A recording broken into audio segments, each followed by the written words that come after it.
Welcome back, everyone, to Season 3, Episode 21 of the Inside the Woods podcast, Valley News show where every week we have been giving you an inside look at Dartmouth Big Green Athletics. I'm your host, Mike Coughlin. This week, we're taking a look at the women's lacrosse team, who has been on a heater to start the season, with its latest win coming Saturday against Wagner down in Staten Island, New York, by a score of 23-2. Annie Small was the offensive leader for the Big Green with 3 goals in a game that featured 16 different Dartmouth goal scorers. That win pushed the Big Green to 3-0 to begin the season, after they had wins over UNH last Wednesday, 22-3, and Bryant, 19-6, on Valentine's Day. On this week's show, I have senior midfielder Maya Kendall, who was named a preseason All-American as a member of the third team by USA Lacrosse magazine. Maya has lived up to that billing and made a bit of history against UNH last week. I also have women's lacrosse head coach Alex McFadden on the show, who is looking to keep her squad's hot start going as they prepare for a battle on the road against the Harvard Crimson on Saturday. Now, with introductions out of the way, let's get to the rest of the show.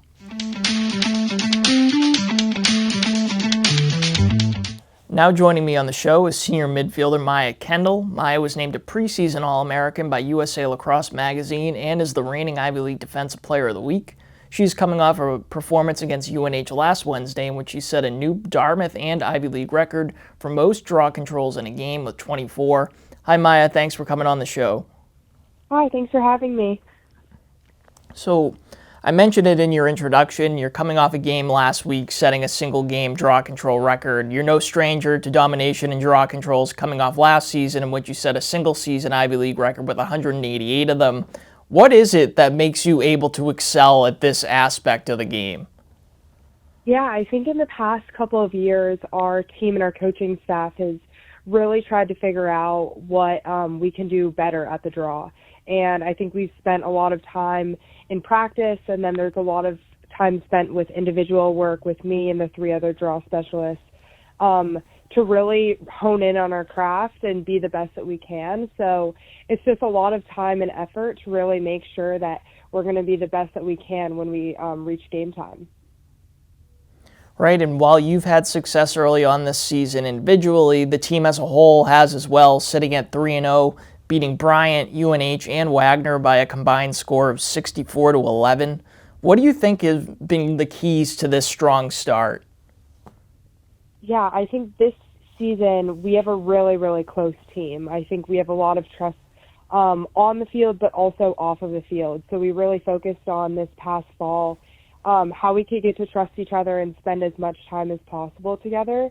So we really knew each other, and I think that's really been able to translate as we get into season. We've had a lot of assisted goals, and I think that's really just a product of the amount of time that we've spent together practicing outside of just our normal practices. And I've been telling a lot of people just that it feels like a lot of the pieces that we might have had maybe missing in previous years, we now really have with this team. And we have a lot of freshmen stepping up into really big roles. So it's been super exciting to see as a senior. Right, and on Saturday, the season continues with the squad's first Ivy League game when it takes on Harvard on the road. The Big Green have not beaten the Crimson since 2019. What do you think it's going to take for you and your teammates to pick up the win this weekend? Yeah, I think we talk about it a lot, is just playing Dartmouth lacrosse. We love to play team lacrosse together. As you've seen through our previous games, we love to do assisted goals, and our defense is really a team-focused form of defense. So I think we've been talking about it all week. It's really just playing our version of lacrosse for a full 60 minutes, and that is really what's going to fuel us to a win. I think Harvard is always a great competitor, so it's really going to be staying balanced and really focused and not letting emotions get the best of you in this game. But we're super excited to be able to show all of the hard work that we've put in over the past few months this weekend against Harvard. Right, and finally, since you're a senior, we'd like to ask how you've enjoyed your time at Dartmouth College on and off the field, and also ask, what your plans are for after graduation. Yeah, so I didn't really know what to expect coming to Dartmouth. I knew that there was going to be an awesome community and a chance to be a part of a great athletics team, but I think it's really just exceeded all of my expectations. I think the College on the Hill. There's a great community here, and it's just been so special to be a part of that, whether it's in athletics, but also just in different social settings, and just be able to go to such a great academic school. So I've just had the absolute best time. And then post-grad, I'm going to be moving to New York City and then pursuing opportunities in sports marketing. So I'm very excited for the next chapter, but very excited for these next couple of months and a great season ahead. Great. Well, thanks very much for coming on the show again, Maya. I really appreciate it, and I wish you and your teammates luck this weekend. Thank you so much. Before we get to Alex, it's time to go inside the numbers on the Big Green's upcoming battle with the Crimson. Big Green enters Saturday's contest in Cambridge, Mass. as an early season offensive juggernaut.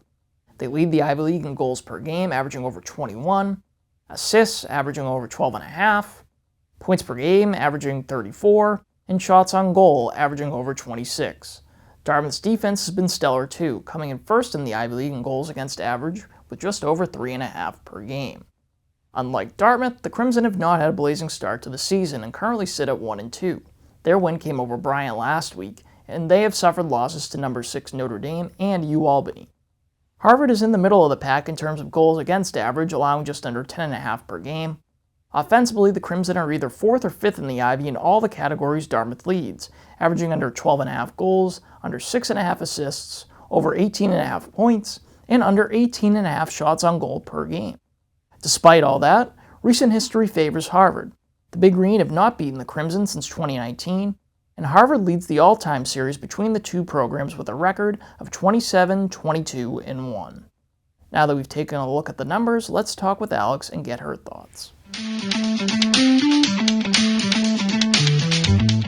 Joining me on the show now is Big Green women's lacrosse head coach Alex McFadden. Alex has been with Dartmouth since July of 2019, and currently her squad sits at 3-0 to start the season. Hi Alex, thanks for coming on the show. Thank you for having me. So your squad has gotten off to a solid start this season, beating each of your first 3 opponents by double-digit goals. What have been your main takeaways from the team's first few games, and what do you think has been key to have this type of start?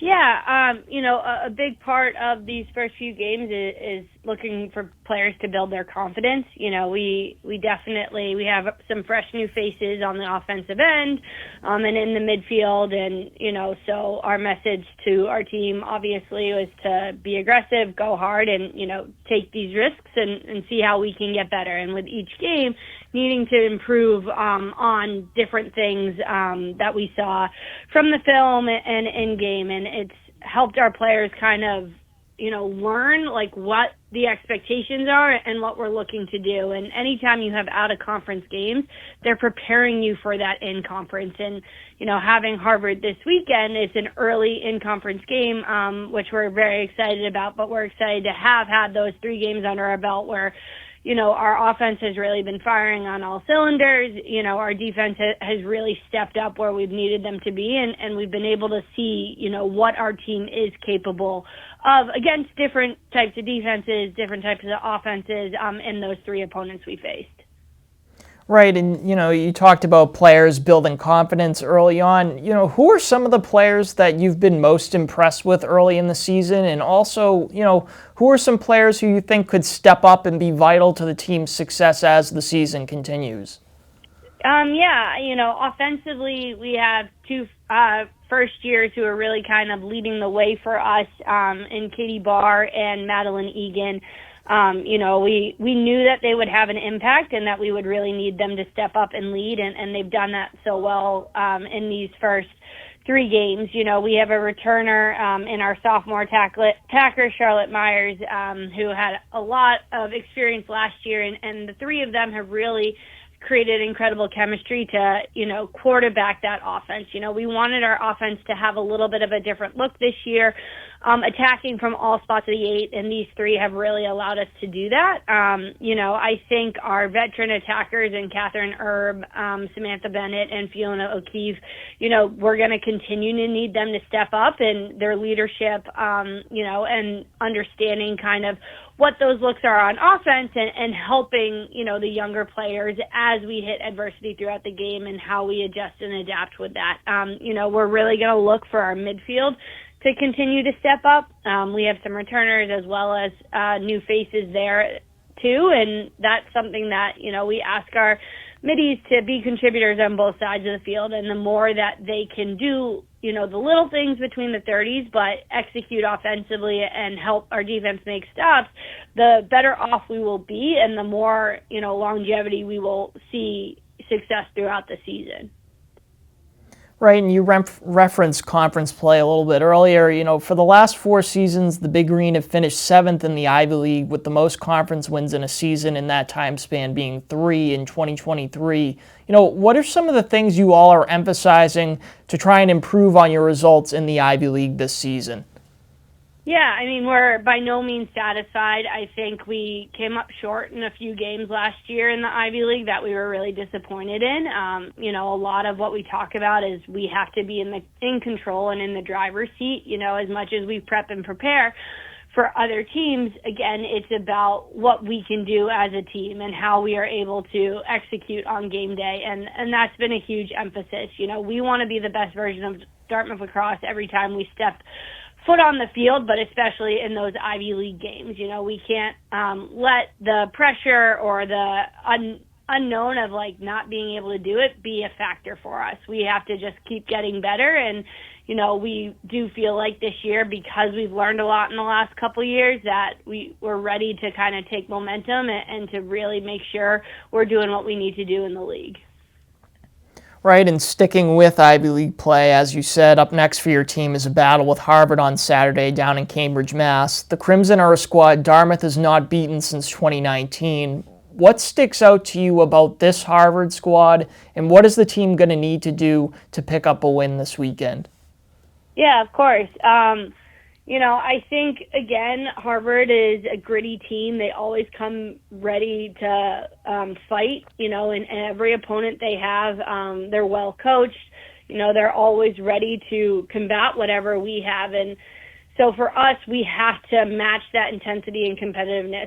That's been a huge focus for us throughout the year, is being able to compete and handle pressure. And so we've got to be able to do that. It's still playing Dartmouth lacrosse against their physicality and their ability to make plays, but we have to counter that. And we have to make sure as the game goes on, we adjust and adapt, just like they are, based off of what they see. And for us, again, it's less about what they're doing, and it's more about executing in the way that we know how to do it. And again, I think for our team, they're just really excited about the opportunity to have an Ivy opponent this early in the season. The Harvard games have really kind of gone a bunch of different ways where, we've had a hot start and we've, had to hang on and haven't been able to, or vice versa. We have had a slow start and we have to find our way to battle back in. And, the message has been we have to be us for 60 minutes. There might be a few lags here and there, but the more we can go back to what we are doing, the more opportunity we will have to win the game. Right, and finally, you brought on Ella Hazar as an assistant coach in the offseason. Could you talk about some of the things that she brings to your program? Yeah, we were super fortunate that she wanted to get into the coaching world. I've known her for a while. We're both from the same high school. While decent age gap, I had the opportunity to coach her when she was younger, and then my mom coached us in high school, so I've watched Ella as a player. And then, she went on to North Carolina, won a national championship, had an incredible season down there as honestly a prolific feeder. A lot of her game was behind the net, and that was something that we felt like we have been missing the last couple of years. Primarily, we've been attacking from high, and, for us to be as successful as possible, we need to be able to attack from all parts of the 8. And so having someone come in who, that was a huge part of what made her successful, has really allowed those players to grow. And, our young players, Madeline Egan, Katie Barr, and Charlotte Myers, that's really been their focal point. And she's done an incredible job of working with them, the little skills of it, but also how it works as a team and changing the points of attack. And it's just been incredible, the insight that she has had. added, the conversations we've had in the office to make our offense the most dynamic it can be. And it's been really fun and exciting to see, again, our attack kind of take on new form than we've had in the past. Right, well, thank you very much for coming on the show, Coach. I really appreciate it, and I wish you and your team good luck this weekend. Of course. Thank you so much for having me. Go Big Green. That was Season 3, Episode 21 of the Inside the Woods podcast. As always, thanks for listening. We'll catch you next week for everything Big Green Athletics. Till then, enjoy the rest of your week.